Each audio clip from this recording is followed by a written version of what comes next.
Number one's Ben Johnson. I think it'd be a courtesy call. He's not coming here. Number two, and this Why is is he not coming here, though? I think there's going to be better options for him. There's going to be other coaches who are fighting. I think there's better options right now of teams that he could go to Chicago.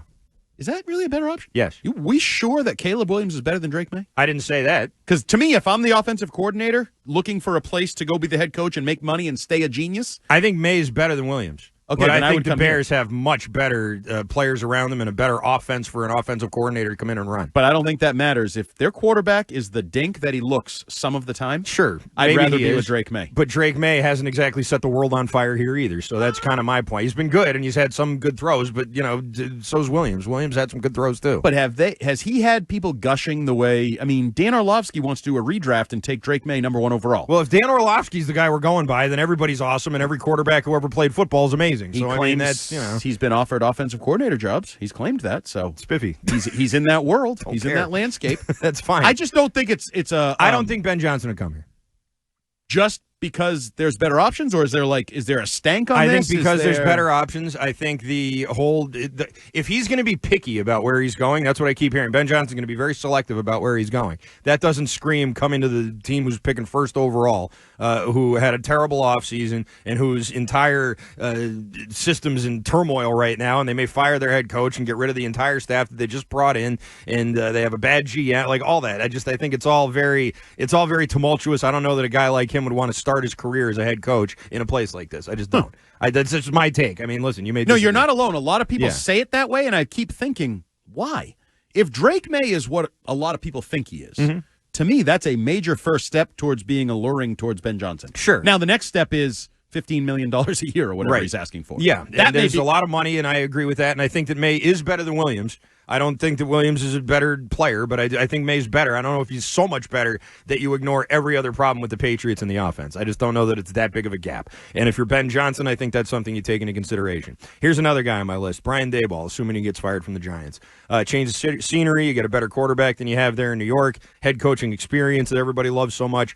Daboll's on my list. Kingsbury's on my list. Arthur Smith is on my list. Kellen Moore is on my list.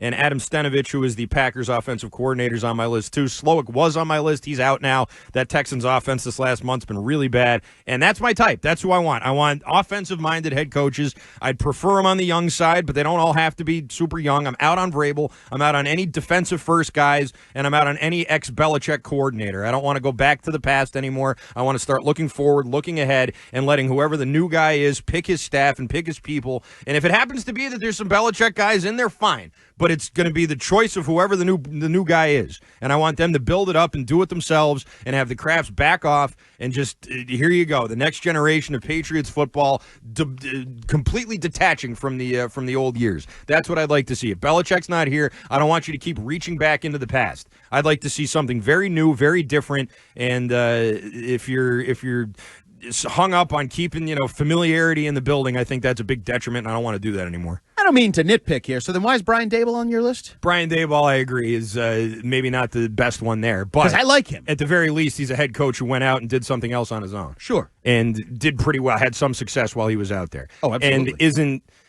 the same kind of, when I look at, because he wasn't an actual coordinator, right? He wasn't a coordinator here. Not here, no. So that's sort of what I mean. Like, if you were an ex-Belichick coordinator, and I know that sort of spans a lot of different people, but if you were just an assistant or one of those guys, I'm less concerned about it than I am if you were just bringing back your old coordinators because you like them and they used to be here. Well, plus, I haven't done the numbers. Daboll's had much more time not working for Bill than working for Bill because he was with Miami, the Browns. He bounced around the league. He's been all around. And he's been a coordinator. He is technically a Bill guy. I don't look at him as, the way Patricia or Judge or McDaniels or some of these other guys He's are more Bill in guys. the Billy O'Brien style Bill guy. Yeah. Like he kind of has O'Brien his own was a coordinator for him, but yeah, I agree. Right, He's more in that mold. And you just hate Vrabel. That's the only part I disagree with there. It's not Vrabel. It's nothing really personal to Vrabel. It's not.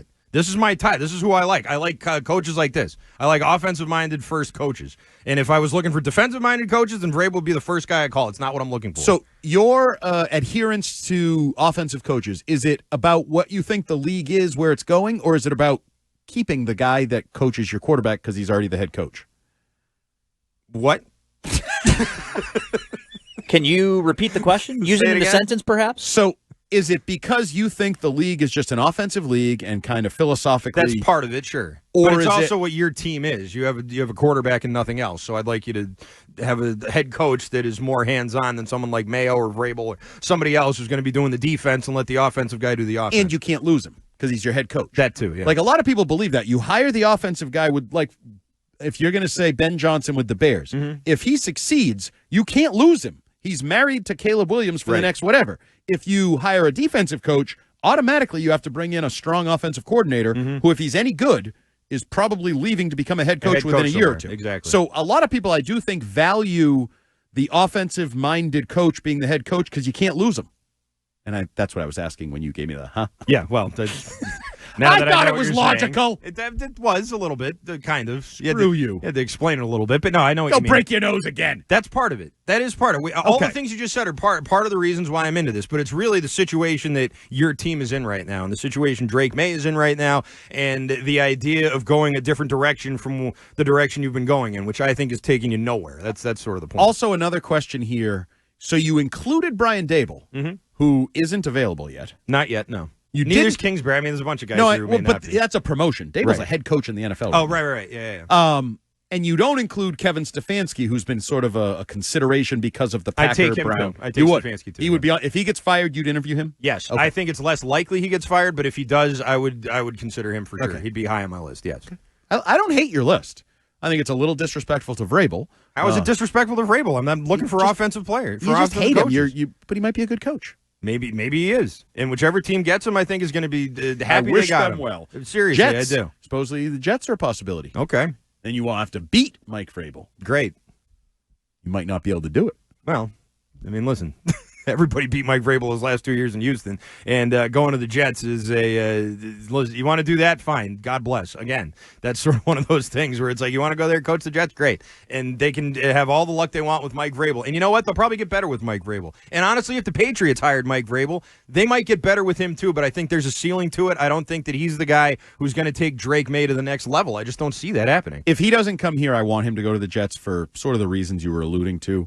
I think he would butt heads with Woody Johnson. Totally. I think he would butt heads with the New York press. Might butt heads with the Kraft, too. Oh, he's going to butt heads with everybody. Yeah. He has no fear of butting heads with anybody. That's who he is. It's like my son. Yeah. Oh, good job.